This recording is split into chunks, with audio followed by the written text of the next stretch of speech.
शैया पर आ जाओ, हाँ जी सीधे सीधे आ जाओ। पर मुझे लगता है तालियां शायद चाहिए कृष्ण गोपाल जी को।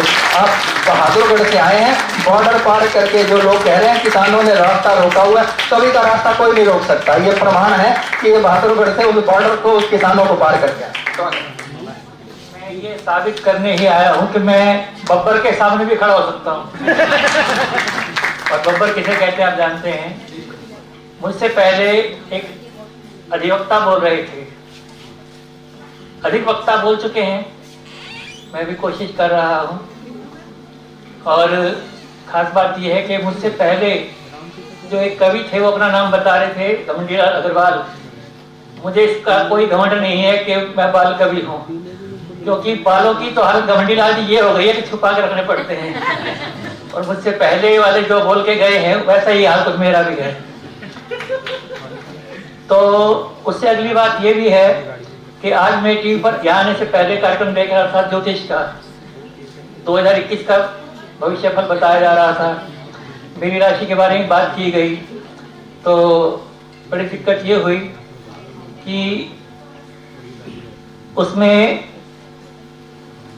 कुछ ऐसी बातें हुई कि ये बताया गया कि राहु, केतु और शनि, वैसे तो ये ग्रह अच्छे हैं पर किसी किसी के समर्थन में नहीं होते तो अच्छे नहीं होते। लेकिन आज की दिन विशेष रूप से विद्यार्थी जी आपकी राशि में अच्छे हैं, आपका साथ देंगे, आपको आगे बढ़ाएंगे। और मैं अब ये नहीं समझ पा रहा कि जब उन्होंने राहु, केतु, शनि की बात की कि ये तीनों ग्रह आपका लाभ करेंगे, कुछ मुझे ये नहीं समझ में आया कि जो राकेश जी अभी बोल रहे थे वो करेंगे या वो राकेश जी जो बैठे हैं वो करेंगे।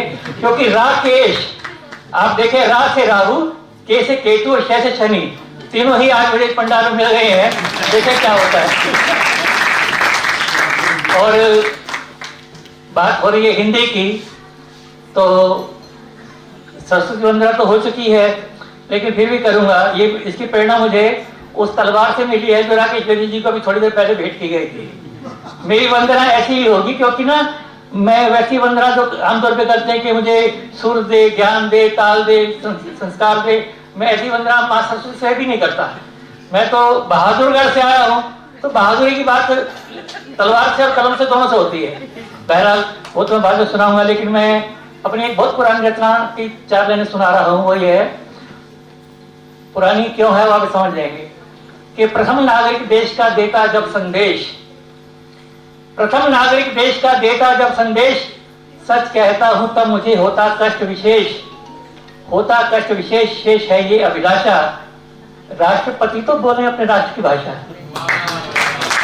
लेकिन हमारा सौभाग्य है कि आज इस परिसर में मैं जब खड़ा हूं तो यहाँ पर नरेंद्र मोदी जी के साथ एक चित्र होता है राम कोविंद जी का, और हमें खुशी है कि वो जब भी बोलते हैं हिंदी में बोलते हैं। हिंदी को विश्व की भाषा तो हम बनाएंगे, जब बनाएंगे, जब बनेगी तब बनेगी, बन रही है, बनती जाएगी। लेकिन पहले तो हम अपनी शुरुआत तो घर से करें। मित्रों, अब बात थी वंदना की, सुने। हे शारदे माँ, हे शारदे माँ, कलम हमको दे दी है, तलवार दे माँ। हे शारदे माँ, हे शारदे माँ, कलम हमको दे दी है, तलवार दे माँ। कहाँ खो गया है उजालों का भारत, मेरे खूबसूरत ख्यालों का भारत। चिरागों ने इसकी ये दुर्गत बनाई, बना है सुलगते सवालों का भारत। करे पूरे वादे, अटल हो इरादे, हमें अब तो ऐसी ही सरकार दे माँ। हे शारदे माँ, हे शारदे माँ, कलम हमको दे दी है, तलवार दे माँ। जवानी में फिर जोश ऐसा जगाएं, जतन से वतन का अंधेरा मिटाएं। जिए तो जिए देश के वास्ते हम, मरे तो तिरंगा कफन हम भी पाए। जिसे खोजती है मेरी मातृभूमि, भगत सा असरदार सरदार दे माँ, शार दे माँ, शार दे माँ, कलम हमको दे दी है तलवार दे माँ।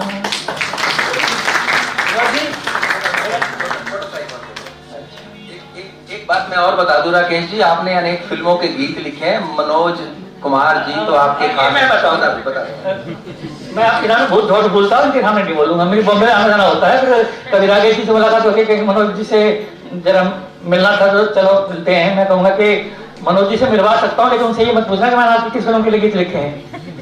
मैं बताता हुआ क्या कि मनोज कुमार जी से मेरे 42 साल पुराने ताल्लुकात हैं, मतलब आना जाना रहता है, उनसे मिलना जुलना रहता है।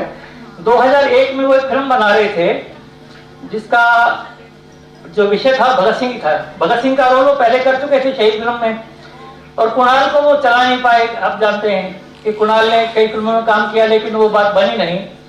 और जब ये गदर वगैरह कारगिल के बाद कई चीजें हिट हुई तो उनके मन में आया कि क्यों ना शहीद को दोबारा बनाया जाए और कुणाल गोस्वामी को हीरो बनाकर उसमें पेश किया जाए। विषय पर उनकी मास्टरी थी, लिखा हुआ उनका पहले था ही, और अच्छे समाज लेखक अच्छे एडिटर वो है ही है। तो उनको लगा कि अगर ये फिल्म इस दौर में चल जाएगी तो फिर जो है आगे कुणाल का रास्ता आसान हो जाएगा। लेकिन क्या हुआ कि उन्होंने मुझसे फोन किया, मुझे बम्बई बुलाया, और मैंने 31 अगस्त 2001 को उनके लिए गीत लिखा, उनके घर पर जाकर उनको सुनाया, उनको पसंद आया। संगीतकार उत्तम सिंह जी उस फिल्म को संगीत देने वाले थे, तो उन्होंने भी फोन पर सुना और उसको पसंद किया। लेकिन वो बात यहीं तक ही रह गई, गीत का संगीत बना ही नहीं बाद में। क्यों नहीं बना, उसके पीछे कारण ये है कि अजय देवगन को लेकर राजकुमार संतोषी ने भगत सिंह बना दी, फिल्म का नाम जो भी रहा, और सनी देओल ने जो है बॉबी देओल को बना दिया भगत सिंह। अब मनोज जी ने सोचा कि इसमें बेहतर यही है कि विद्यार्थी जी को गीत को अभी रिकॉर्ड ना कराया जाए। तो अब हुआ ये कि फिर वो गीत मैंने कवि सम्मेलन के बहुत मंचों पर सुनाया, लेकिन होता है, पर वो गीत अब जिक्र आया है तो मैंने मनोज जी के लिए ऐसे कई तरह के काम किए छोटे मोटे, पर लेकिन जो मैं गीत की बात कर रहा हूँ तो मैं वो गीत ही सुना देता हूँ, सुनेंगे आप?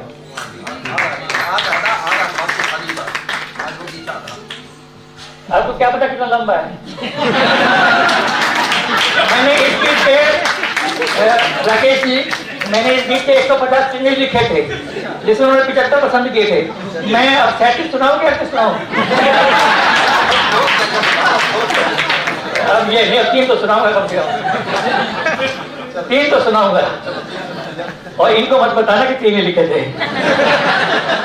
मुझे तो मालूम है, इसलिए मैं आपकी बोल ना खोलने के लिए। ऐसा है, आप बब्बर जरूर हैं लेकिन सब्बर से काम लीजिए। बहरहाल देखिए, आप सुनिए, कोई बात नहीं, अब बात आई गई है तो मैं तो जा रहा था, लेकिन आपने मुझे रोका है तो सुन लीजिए फिर। हम लहू से वो गजल लिख जाएंगे, भगत सिंह के विचार हैं, मैं लिख रहा हूं और आप सुन रहे हैं कि हम लहू से वो गजल लिख जाएंगे जिसको सदियों चांद तारे गाएंगे।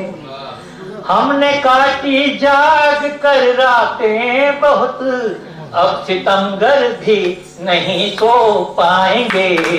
हम लहू से वो गजल लिख जाएंगे कि दर्द में डूबे हुए दिन रात है, देख लो ये देश के हालात हैं। ठान ली है सरफरोशों ने मगर खुद को बोकर हम बहारें लाएंगे। हम लहू से वो गजल लिख जाएंगे। जेल की कोठरी में भगत सिंह हैं, उनके हाथों में हथकड़ियां, पैरों में बेड़ियां, दीवार पर भारत माता का चित्र, मां के पैरों में बेड़ियां। देश आजाद नहीं है।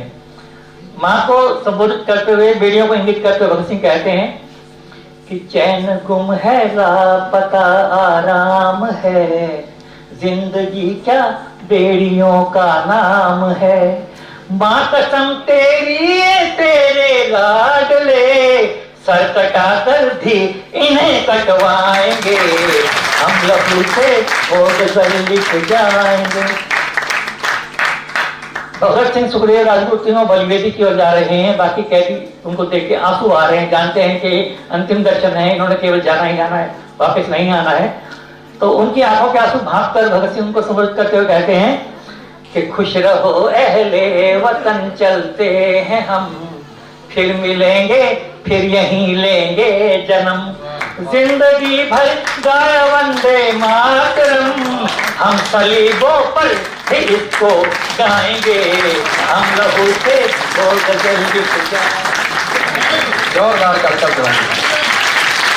सच तो ये है कि हमें पूरा दिन कई घंटे विद्यार्थी जी को सुनना चाहिए, लेकिन आज मजबूरी है हमारी, गाड़ी कोरोना के जो लॉकडाउन के दरमियान